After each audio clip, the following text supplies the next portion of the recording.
Yeah. So, bourbon is just in my DNA. So when I first moved here, I got the, "Hey, you ain't from around here, is you?" And so Did they really say it like that? Well, over in East Kentucky, they did. Trust me. You're not from around here, are you? And I go, You need some of those Bubba teeth when you talk like that. "Hey, you ain't from around here, is you?" And so, anyway, I said, "But my people were."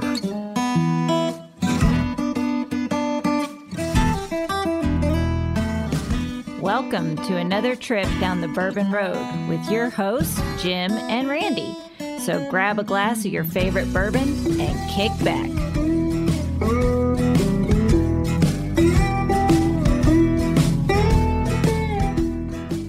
We would like to thank Tommy and Gwen Mitchell from Logheads Home Center for supporting this episode of the Bourbon Road. Find out more about their fine rustic furniture at logheadshomecenter.com.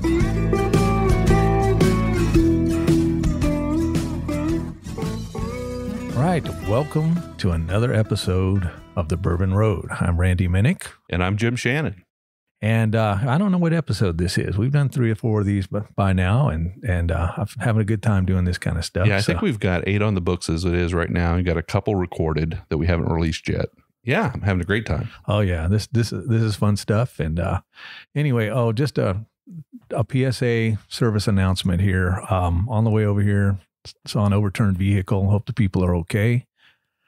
But a lot of rain. Yeah, we've had a lot of rain. Flash flooding around, the central Kentucky area here, and friends in Arkansas and Mississippi and Texas. And take care of yourself out there. We can always get more bourbon, but we can't get another one of you. That's right. Absolutely. And so, just stay off those phones while you're, especially on these skinny Kentucky roads that wind so much. Yeah, I mean, the one that runs over to your house from here is about 1.5 cars wide. Yeah. It's usually, standard lane is 11 feet. These are only about 9. So, good luck. So first pour, what do we have today for the first pour, Jim? Well, I brought Old Maysville Club, and this is 4-year. Well, I don't know if it's 4-year, but it's a bottled and bond whiskey. So it's at least 4 years old. Okay. 100 proof. It is a Kentucky straight rye malt whiskey. So this is made with 100% rye malt. Oh, something a little different. I don't know that I've had a malted rye. So. And it's from the Old Pogue Distillery here in Kentucky, in Mason County, up in Maysville. We've seen some Old Pogue products on the shelf. This one kind of caught my eye. As somebody mentioned in Instagram, I think, the bottle kind of is a little bit BTAC-esque in design, kind of the wine bottle design. Oh, yeah. Kind of catches your eye on the shelf. Right. And it did catch my eye. And when I asked to look at it, because it was behind the counter, I noticed it was a bottled and bond. I just had to have it. So kind of like the Rolling Creek or whatever it is, the bourbon. Yeah. It's more of a wine looking. But anyway. So I've already tasted this. You can see the bottles. I've drank it down just a little bit, but we're not going to hold that against you. But I wanted you to taste it. All right. And I had put a review out on Instagram a couple of days ago on it, but I think it's good to have on a show and definitely good to talk about. It is a $60 bottle, so I have to warn everyone that that's a little pricey, but it is very unique. And why don't we take a taste of it? I was going to say, let's get to it. Cheers, Randy. Quit all this jibber jabber and let's go. Really light nose on this. Yeah. The nose is not real pronounced. No.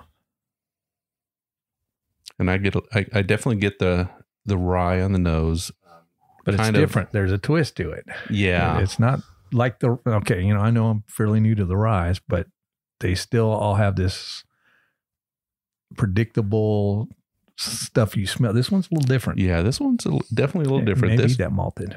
Yeah. You can definitely tell that this has a little bit more of a delicate nose to it. It has, you pick up the toasted rye. Yeah. I get that. But there's some fruit in there. I'd hate to say which one. Yeah, I have trouble identifying it on the nose because it is a rather light nose. All right. Go ahead and take a sip. Cheers. Now, the palate on this is very viscous and creamy.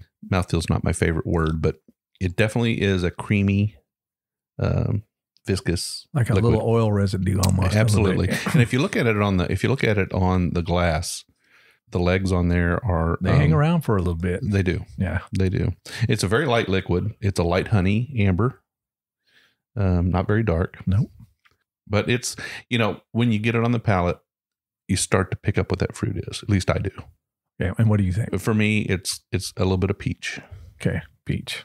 And I guess there's some other, fruits in the peach family. Apricot or something like that. It could be one of those. I mean, I'm not real good at distinguishing between families of fruits, but for me, it's a peach. It's a stone fruit. Yeah. Yeah.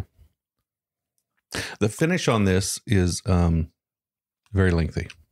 I think it's a long finish. It stays, but it's not real pronounced though. It's like delicate. That was the word you used, I think. Yeah. So there's a reason my bottle has only been open 2 days and it's down a third, and I've been alone with it. So it's because I really enjoy this whiskey. It's very good. Well, like we say here at the Bourbon Road, we only drink on 2 occasions: when we're by ourselves or with somebody. So and today is Rye Day, by the way. Rye Day. Yeah. There's Thursday and then Rye Day Friday. So we're both bringing ryes today. This is a very unique rye. I don't think I've ever tasted anything like it. No, it is. And not that I've had a lot of ryes, you have, but this one is definitely different than any of the others I've had. Well, I kind of like anything that brings something new to the table. And this is unlike anything I've had before. Well, I appreciate that about you, keeping me right there in the new, because I'd go back and sample some of my older stuff or something, but you go, hey, try this. And you go, wow. You turn me on to some really cool stuff out there, Jim. Appreciate it. Well, you're certainly welcome, Randy. And, it's no fun to drink alone. Like I said, I've polished off the first third of this bottle by myself, but I like to see where a bottle goes as you drink it down, because it changes a little bit. This one's pretty consistent. Yeah. Yeah. I haven't noticed this one change a whole lot since it's been opened up. And, I really enjoy it. Well, let's get to something that somebody mentioned to us. They wanted to talk to us, why the headphones, the mics, the stands and that kind of stuff there. When we go to record, you want some of the best quality you can get out there. And when you're doing a podcast, I mean, that's all you've got, right? Yeah. And so the sound is what you have. So why do we we don't make them, but we ask people to wear headphones. And you can kind of judge your different, distance from the mic. If I'm way back here, you can tell it sounds a little thinner. But when you get up here, of course, you don't want to be up here and then peg the dial and it sounds like you're frying bacon, And so the headphones kind of help us and our guests give a, let's say, consistent sound. Yeah, because you can notice when we have guests on the show, you see them autocorrect all the time. They'll turn their head away from the mic to talk to you. Oh, I got to get back. Yeah. Yeah. And they'll autocorrect. And that makes a big difference. So for those of you that ask, that's why we do things the way we do here at the Bourbon Road. And we try to give you the best we can as far as quality. And of course, Randy's all about appearances. So he's wearing monitor earphones. Oh, my in-ear monitors. Musicians wear these things. These were my older set, Well, if it's good enough for American Idol and The Voice, it's good enough for me, right? Yeah, and for me, just over the years, fine. I guess, I'm not too concerned about it, but maybe at some point I'll have a little extra cash and can buy a set of those that you have. There you go. It's not as expensive as you would think. Well, let's get on to the program here. Last Saturday, we were with the Commonwealth Bash with the Lexington Bourbon Society, and it was Kentucky's 227th birthday. 227th birthday. And so if I'm off by a year, guys, I apologize, but I believe that's correct. It was, because it was an odd year. I remember that for sure. And so we went over there and hung out with Lexington Bourbon Society and some of the vendors that were there.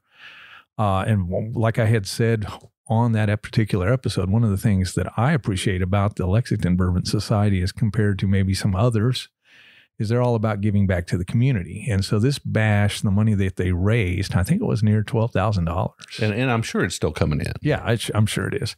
All goes to the Ronald McDonald House. Kentucky Ronald McDonald House. Kentucky Ronald McDonald House. So it stays in state. And, we want to give them a shout out and say thanks for giving back to the community. And so that's something that the Bourbon Road wants to do a little bit down the road. And you may find us popping up at a fundraiser or two. That's right. Well, we were actually invited to be there, and we were happy to be there. We did tool around a little bit with our microphones and did a few interviews. Now, whether or not we can put out an episode from this or not, we'll see as we get into the studio and start editing this stuff. But some great contacts. Mike making his bourbon barrel guitars that's out of amazing. bourbon barrels. I didn't get a chance to play one. I told him I can't give my professional opinion until I get to actually play one of these things. But but if he would donate one of those guitars to your music efforts, you'd probably have him on a show, wouldn't you? At $5 and $10 grand, I don't think I'd mind too much. Anyway, but no, a great time last Saturday night, and we want to give a shout out to them and congratulations. And the kids at the Ronald McDonald House, I'm sure, will appreciate it. Absolutely. It was a well-run event. We had a good time. So what's happening as far as the bourbon industry goes? I think there's a couple of releases coming up. We do have a couple of releases coming out. We've got, we talked with Mark and Sherry Carter. That episode is out. We've already aired that episode. Wasn't that laid back? That was just like really enjoyable. Yeah. That whole, the oak room and just kicking back, and, nobody really messed with us, and all that ornate wood, and just the setting was right, and it was very comfortable and relaxed. It was really good. We really had a good time. And they're releasing their Bourbon Batch 2, which releases this month. Jim, I still can't get that number 3 rye out of my head. That stuff is good. Lilac and cedar and just a bouquet that I don't ever remember trying. Yeah. And I was right. You like the 4 and I like the 3. Absolutely. Yeah, I still wish I had some of the Carter Rye 1 and 2 for you to try, because they were just as different and just as amazing. They were some good ryes as well. Were they? So what other, we're now working on trying to get to that number 10, where they say once you pass number 10 episode, you might actually make it in this world. Yeah. So which ones did you actually like? I've enjoyed them all. What I like is the fact that we jump around and we're not just talking to bourbon industry people. Right. I get it. If you're listening to this episode and you say, guys, stick to the bourbon, I understand where you're coming from. Don't get me wrong, but there's just as many people that want to hear a story. Maybe we need to put out, this is for Bourbon French. This is culture piece. This is Bourbon Geek piece. That kind of, I had a lady yesterday, tell me that she goes, thank you for working on stories. She goes, people get into the bourbon and they forget about the people. Yeah, we've got a lot of people to send us messages and compliments and to say that they really appreciate the fact that we're trying to appeal to both sides of the fence, both the bourbon aficionados. That's probably a good word, as well as the bourbon curious. Right. I'm sure there's a greater number of bourbon curious people out there than there are bourbon aficionados. And hey, they're both our friends. Well, speaking of the bourbon curious, let's talk about the Peerless release. Okay. Because we and you can kind of maybe help some of those on the fringe. I kind of knew, but when we had been talking about it, a while back, you had a great explanation for sour mash versus sweet mash. You learn a lot when you listen to stuff on either YouTube or other podcasts. You read blog articles. If you immerse yourself in this world, and for me, I'm kind of a little bit geeky on this stuff. I like the history. Jim, we would expect no less. But Scott from My Bourbon Journey, right, and Jason from the Mash and Drum. That was a great episode, by the way. Just asterisk, parentheses, and Dusty Dan. And so we've recorded with these guys, and we haven't released that yet. And the reason we haven't released that yet is because we're doing video. That was our first shot at trying to do some video. We got a little bit of work to do. So that'll come out in due time. But in the meantime, they have released Scott and Jason, Mash and Drum, my Bourbon Journey, together have released an interview with Caleb Kilburn from Peerless Distilling. He's young guy. And, where they talk about the distillery and kind of what their vision is what they do differently than other people. And let's just say, to start with, they're making all their own stuff, and they always will. So, based out of Louisville. Peerless is based out of Louisville. Yeah, I always feel like, whatever in the bottle needs to speak for itself, but I have a lot of respect for a distillery who makes their own juice and, designs their own mash bill and their own maturing processes to try and come out with something that's uniquely them. And that distillery lay dormant for decades. That's right. Decades. Well, they've had their share of naysayers. Their whiskeys, their rye whiskeys, which is all they've had to this point, they're expensive. They're $100 bottles. There's a lot of people out there that just aren't going to pay $100 for a bottle of rye. But by the same token, there's a lot of people out there that will. So, your bourbon, your way. Yeah. And, or your rye, your way in that case. Well, I guess so. They are now going to release their first bourbon. And my understanding is it'll be available at the gift shop there at the distillery in downtown Louisville on the 22nd. And for those interested, where is the distillery located in Louisville? It's just off Main Street in downtown Louisville, Kentucky. Okay. So I don't know the exact address, okay. But quick Google and you can come up with it. Anyway, they'll be releasing that. And, I would expect that there'll be some people traveling in from out of town to get a bottle. Well, why don't you, for those that are on the fringe and maybe new to it, talk about the difference between the sweet mash and the sour mash? Okay, a little bit. I don't have a firsthand knowledge of this. I know what I've heard listening to the how many chemistry geeks are out there waiting for you to say something, Jim. Just give us the layman's terms here, and we'll be happy. Well, okay, so everybody knows that you ferment your mash using a yeast strain. And a sour mash whiskey uses a yeast strain that incorporates a sample from the prior batch. Sort of like making sourdough bread. Yeah. So when you make sourdough bread, you save a little bit of yesterday's sourdough bread batch and you use it and you knead it into today's batch. And it acts like a catalyst to get things going in the next batch. Yeah. So a sweet mash is basically introducing a pristine cultured yeast each and every batch.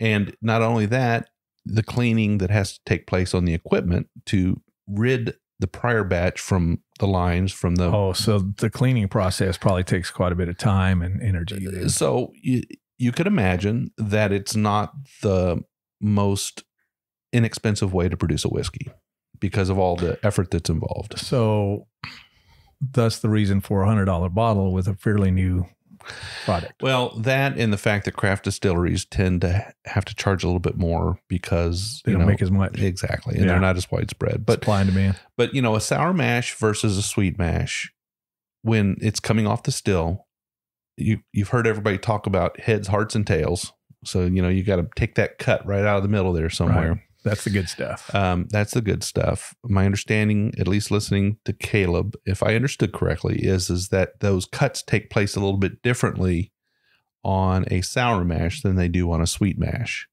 And therefore, maybe the cut's a little bit smaller on a sour mash and a little bit larger on a sweet mash. Maybe there's some things they have to watch out for on a sour mash. But when you cut out those parts that you're not going to put in the barrel, you're also taking away some things that you would like to enter the barrel as well, but they're having to be cut away because they're in with. So they're kind of hidden or suppressed compared to maybe. That's it on my knowledge. In fact, secondhand, recently attained, I'm not an expert on this, but my understanding is basically in a nutshell that the sweet mash process is a more expensive process, but it has an opportunity to introduce a whiskey that's. Some notes that you might not normally get. Okay. Exactly. So, Peerless, Old Carter having releases here this month. So there you go for all the bourbon geeks. Let's move on to the fringe just a little bit. Another culture piece. Well, you know what tomorrow is? Belmont. And so my feed has been filled up with video of Secretariat and his 31.5 link victory in the Belmont in 73. And then Seattle Slew comes through in 77, I think, and then affirmed. So, everybody's looking at the Belmont, and I'm sure what's after the controversy of the Derby. Yeah. So Tacitus is it Tacitus or Tacitus? Tacitus. Let's just call him Tac. Tac. So Tac, I actually watched at Dawn at the Downs, and I go, man, that is a very big, smooth horse. He's happening, and he got mugged out of the gate at the Kentucky Derby, and we talked about that with the guys in the round here, that evening. And he still came on and was in the mix at the end. I think he was fourth and ended up third. War of Wills was all up in the controversy, but ended up winning the Preakness. Yeah. So, you've got Tac there at 9-5 odds, 9-5, and War of Will at 2-1. And what's the next closest to you? So those are roughly 2-1 odds, both of them. Bourbon War, I think, is like 12-1. One of Pletcher's horses, and then they're saying that's one of the ones to watch as well. And let me look. Oh, Intrepid Heart, 10-1. And so, and then of course, what's the Japanese horse now? Got the mask, got the little X on his mask there. So I don't know. It's a mile and a half. We'll see what happens. The longest race, and so there you go.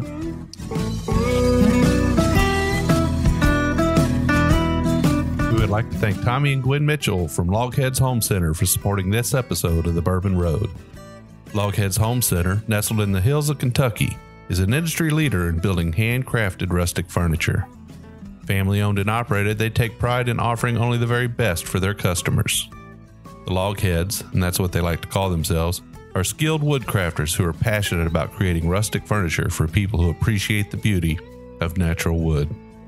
Owners Tommy and Gwen don't just sell the rustic lifestyle, they live it. And you can be sure that Logheads furniture will always be handcrafted in Kentucky by artisans who embrace the simple way of life. Logheads rustic furniture is made from northern white cedar, a sustainable wood that's naturally rot and termite resistant. Its beauty and quality will add warmth to your earthy lifestyle for generations to come. Be sure to check out everything they have to offer at logheadshomecenter.com. And while you're at it, give Tommy and Gwen a shout on Facebook or Instagram at Logheads Home Center.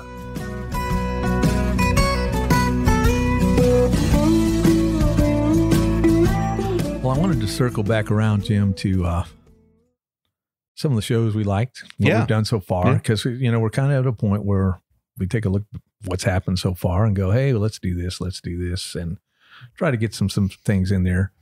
So one of our first culture pieces was on Pit Barrel Barbecue. Yeah. And their time of year is coming up. Yeah. And then, Rare Bird 101, that was a great episode as well. Yeah. David Jennings, if I could say where I would like my palate to be, I'd love to have an appreciation for a product the way he does and be able to pick it apart so carefully that he's able to almost tell the rick house. So what I was thinking when we were talking to him? There's a book out called The Talent Code. Yeah. And so this book talks about how there's hot pockets of like the Russian women a lot of times tear up the tennis for a while, and the Korean women with golf. And then, you got the Caribbean down there, Caribbean, however you want to say it, with some of the baseball stuff. And you take Peyton Manning, as far as these great quarterbacks. And what they say is in the Talent Code is that in order to become good at something, you need to have done 10,000 hours of deep practice. What they call deep practice is at the edge of your ability. You don't think Dave did 10,000 hours of deep practice? 10,000 hours of turkey. It was just a random thought, but he's good. He's tasted a lot. He's done it quite a bit, and so I think David probably takes a lot of notes, and he revisits his library of turkey bourbons, and I think he just knows them very well. They're his babies. Yeah, and he shares it. So I think once you write something down, it kind of cements it in a little bit, and he writes everything down. He's got a blog. But it was great to have him on. It was great to hang out with his fan base there in Lexington. Yeah. It was a lot of fun. Great time with those guys. Lexington Bourbon Society. I mean, we've had some good people on so far. Want to get to some more culture pieces. People are saying they want to hear some of that. So, we'll talk about some of that here in a minute down the road. But I heard something. You know what, Randy? What? I need some bourbon. Oh, is it time for second pour? Okay, I'm ready for some bourbon. Well, let's do it. Okay, Knob Creek twice barreled rye, 100 proof, right around my range.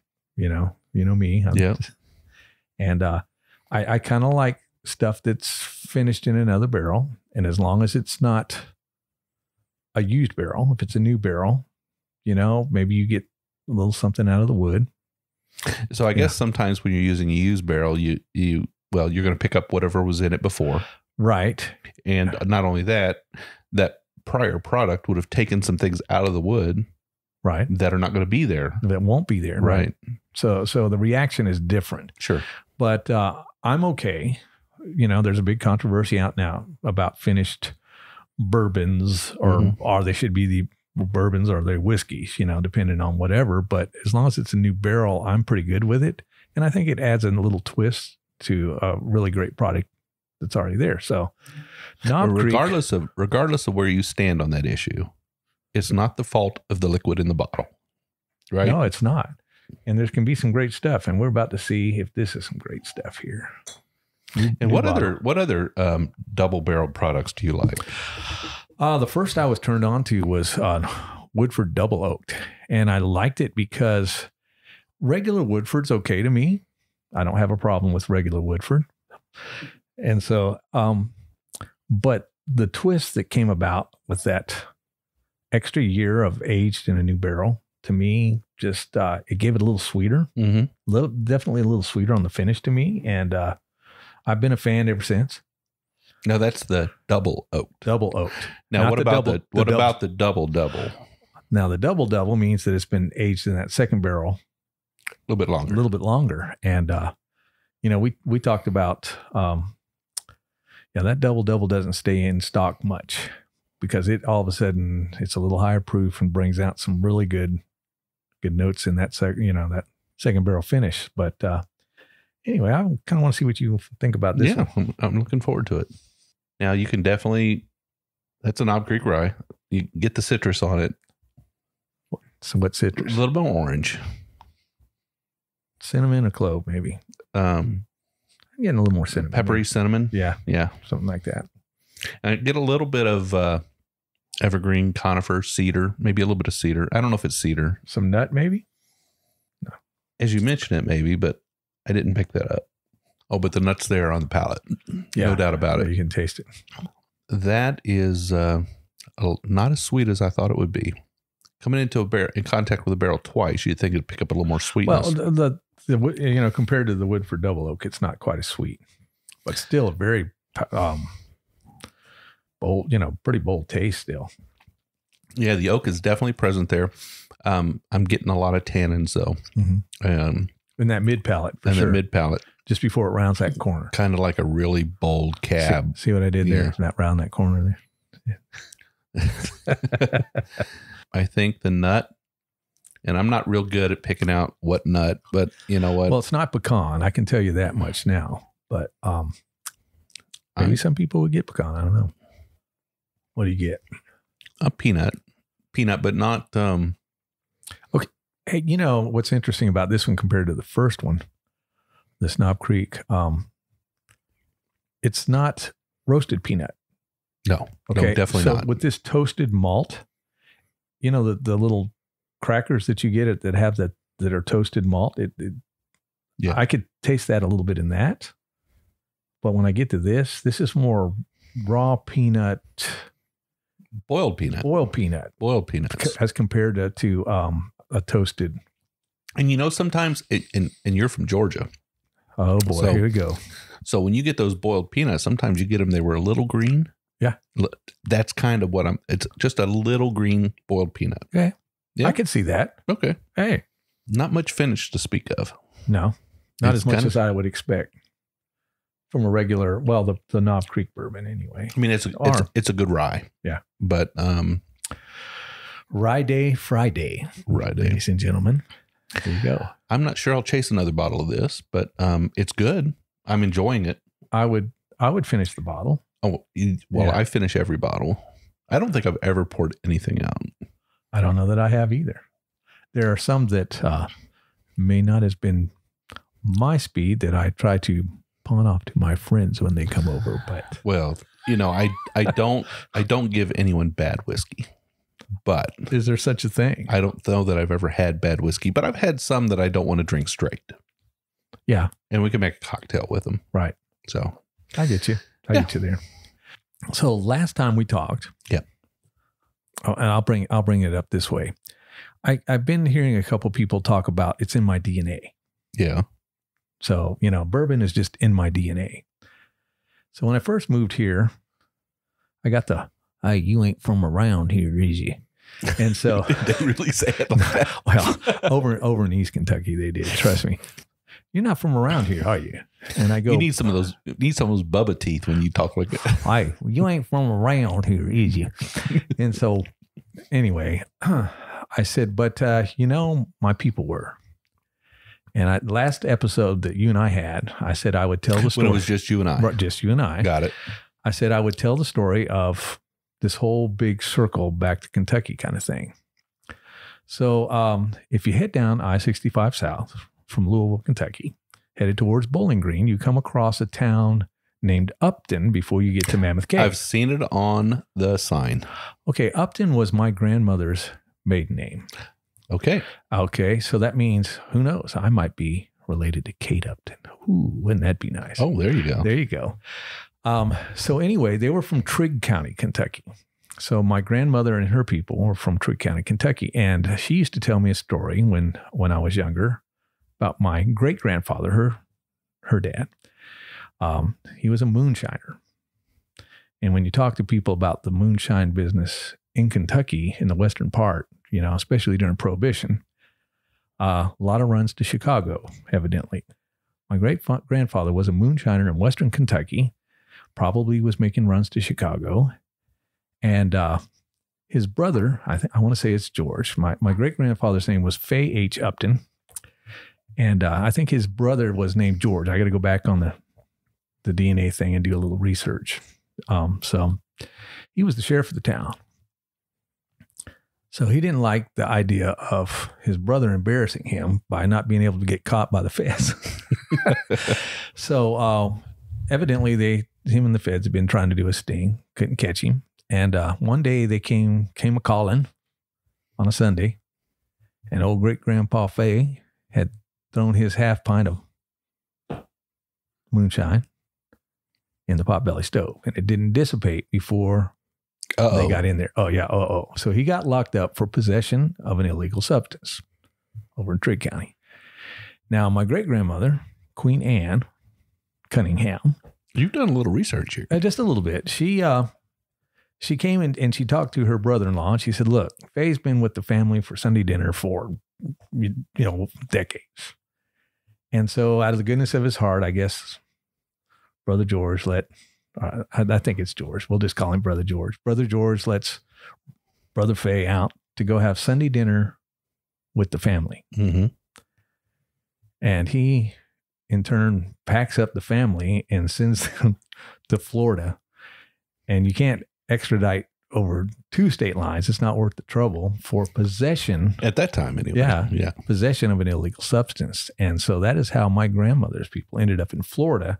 So I have made my way back from Florida all the way to the Bourbon Trail here in Kentucky. Isn't that not apropos? No, I think he'd be very proud of you, Randy. I don't know. So maybe it's in my DNA too. Yeah, there you go. Great story. You never know. Great story. So you're from a Shiner family. I guess, and talking to people, they go, the family records that at least the ones I've seen, says migrated to Florida, 1925. We all know he had to run the state and he wasn't the only one from the western part of Kentucky. Yeah. Everybody thinks about the eastern part and the central part, right. but there was a lot of, in the western part during Prohibition going on too. So now in Upton, and if I remember correctly where Upton is, as you go south, the terrain starts to change a little bit, and we start to shift from being limestone a lot of limestone exposed. You start to get into that little bit redder soil as you get closer to the Tennessee border. Right. So Upton's still in that good limestone water area. So not too far. Yeah. Out of the, I guess it's what, an hour and a half, just past Fort Knox. So, Oh yeah. So definitely still hour and a half to Mammoth Cave. So, Yeah. you're still kind of in the region, but that's the town of Upton. He was way over in Trigg County, which is over, is it Cadiz? Cadiz? You got me. I don't know, folks. I've heard that name said 4 different ways. So anyway, so I guess it's in my DNA, and I had promised to tell that story last time. So I'm not from around here, but my people are. You're welcome here, Randy. Well, I guess what we need to do is talk about hearing from some of our people. You and I have discussed this, hearing from some of our listeners. We know that there are people out there from as far away as Australia, Alaska. Yeah, we've got listeners all over the world. I guess our popularity grows with every episode. So I'm extremely happy with it. I mean, it's going really well for us, and I'm very happy with it. We get to hear from some of them. They tell us, what they like and what they want to hear. But not enough. I'm not getting enough feedback. Are you? It'd be nice to hear from some people. What is it you want to hear? What in episodes, you may have some, hey, this would be a really cool person for your podcast. Want to talk to a guy who does, believe it or not, it's called Bourbon Air Tours. So he takes you up in a plane out of Bardstown, and you get to fly over 3 of your whatever distilleries around that area. You want to fly over and get aerial shots with it. Kind of neat stuff. That's different. The whole bourbon industry has kind of just exploded, and the fringe stuff is really good. And we're going to bring people, distillers and whiskey professionals and people in the world. But if all we ever did was talk to master distillers, we'd have a very short-lived podcast. Well, how many are, I mean, I know it's limited. Yeah. It's you can only have so many shows. And there's a lot of great channels out there doing a lot of great work. And, there's channels doing interviews. There's channels doing on-site interviews. There's channels doing bourbon reviews. And you know what? I watch them all. I try to anyway. There's so many. But I think what we're trying to do is a little bit more about the story. And that's what that lady yesterday said. She goes, thank you for trying to bring a story. Yeah. Because what good is bourbon without the people? Yeah. Your bourbon, your way. Absolutely. And speaking of people, how about that 97-year-old vet from World War II? Oh my gosh. I don't know. I don't know if I would do that. I mean, I'd like to think that I could. Well, he did it in tandem, but I've skydived in tandem. Yeah. And the landing is still, you talk about smooth, depending on the day, it may not be. Well, when he came in, even with his partner with him, they took a roll on the ground. Yeah. I mean, it's a hard thing to come down. But at 97 years old. My goodness. And cheers to him, because I tell you what. Cheers to all veterans. Absolutely. And cheers to those who, Normandy, hit the beaches of Omaha, Juneau, and all those places there. And Jim, thank you for your service in the military as well. And speaking of which, we're talking about, and we don't know if maybe you all would be interested, but for Veterans Day, back in November, having some veterans on and actually talking about some things. We've got some friends who are some vets who enjoy, a pour of bourbon. They enjoy a good story. They like to hang out and talk with other vets. Yeah. And talk about their service. There are some people that like to keep that part of their life private, but there are others that would like to have the general public understand, kind of what they do and what they have done. It's interesting about that, because I guess some of my earlier experiences with that, maybe I should save that for that show. Just, because I was an Air Force brat.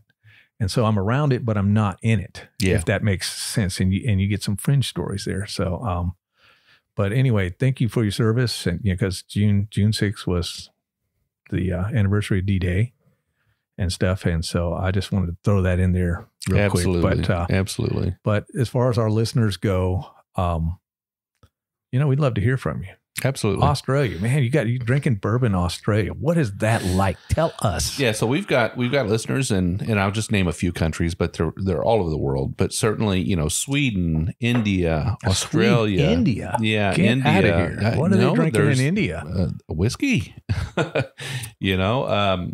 We've got listeners in Spain and England and the Netherlands and Scandinavia. Yeah, so. We appreciate all the listeners. We like the fact that we're that our message, I don't know if it's a message, that our voices are getting out there and that people are enjoying what we're doing.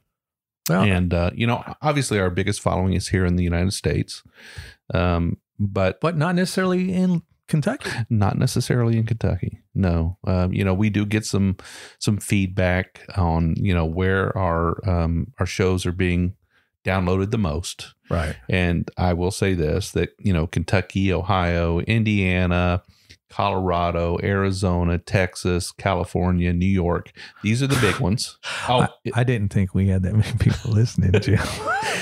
You're probably wondering, why would somebody listen to this banter, right? Yeah, really. And when we first talked about doing this show, I was like, wait, listen to this. We'll just have a good time, but more than I thought. Well, we're not highly technical in what we do.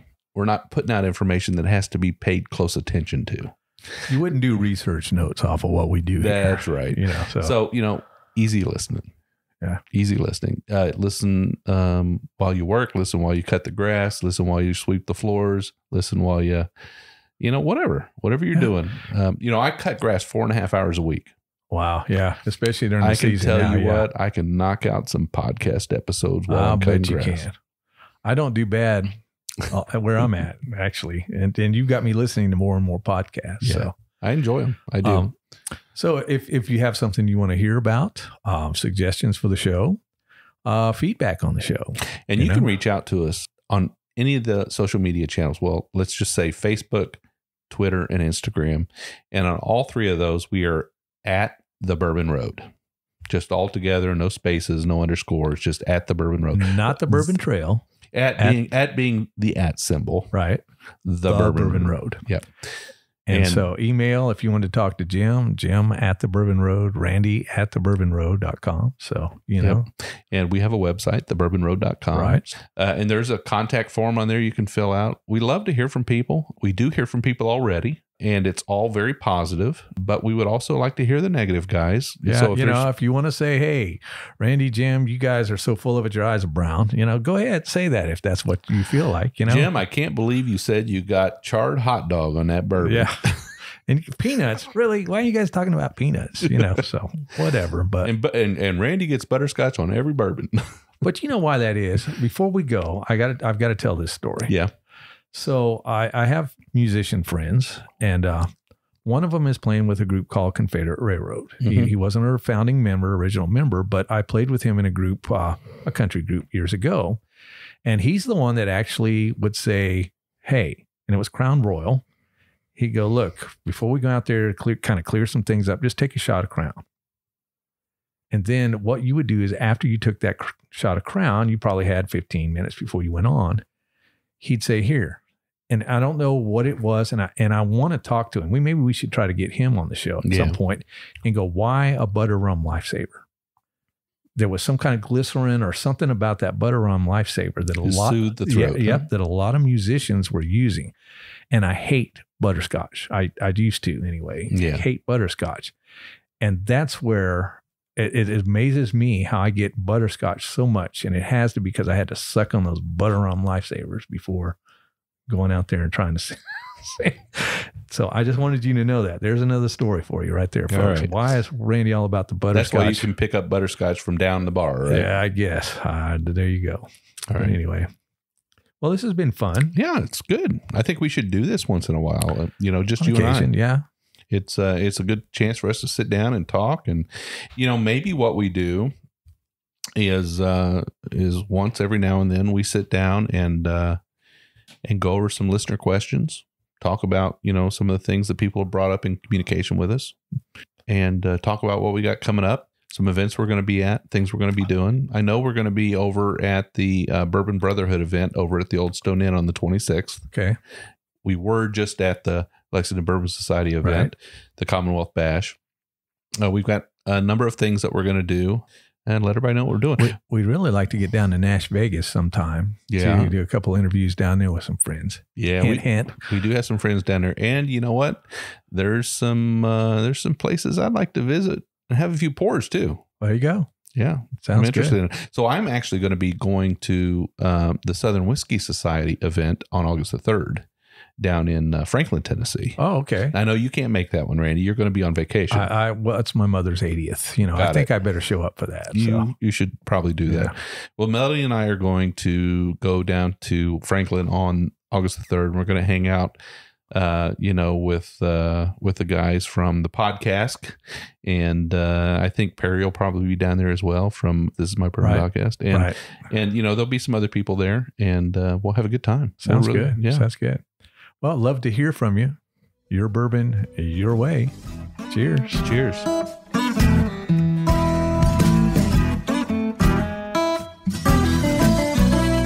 We do appreciate all of our listeners, and we'd like to thank you for taking time out of your day to hang out with us here on the Bourbon Road.